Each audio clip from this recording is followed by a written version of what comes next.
স্বাধীনতা দিবস উপলক্ষে বাংলাদেশের জনগণকে বার্তা পাঠিয়েছেন মার্কিন পররাষ্ট্রমন্ত্রী।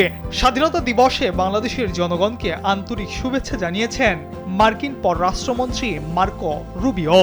গেল বুধবার এক বিশেষ প্রেস বিবৃতিতে তিনি মার্কিন যুক্তরাষ্ট্রের পক্ষ থেকে এই শুভেচ্ছা বার্তা পাঠিয়েছেন, যেখানে রুবিও তার বিবৃতিতে উল্লেখ করেন সাম্প্রতিক নির্বাচনের পর বাংলাদেশ তার ইতিহাসের এক নতুন অধ্যায় শুরু করতে যাচ্ছে এবং এই সন্ধিক্ষণে দেশটির স্বাধীনতা উদযাপন অত্যন্ত তাৎপর্যপূর্ণ।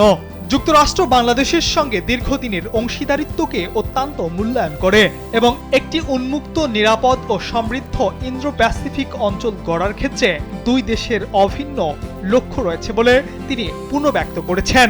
বিবৃতিতে মার্কিন পররাষ্ট্রমন্ত্রী আরও বলেন, দুই দেশের জনগণের পারস্পরিক কল্যাণের স্বার্থে আগামী দিনগুলোতে দ্বিপাক্ষিক অর্থনৈতিক ও নিরাপত্তা সহযোগিতা আরও শক্তিশালী করতে ওয়াশিংটন অধীর আগ্রহে অপেক্ষা করছে।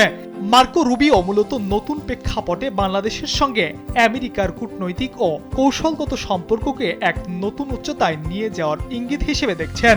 দুই দেশের মধ্যকার দীর্ঘস্থায়ী এই বন্ধুত্বকে আরও অর্থবহ করে তুলতে মার্কিন প্রশাসন সবসময় পাশে থাকবে বলেও তিনি আশ্বস্ত করেছেন।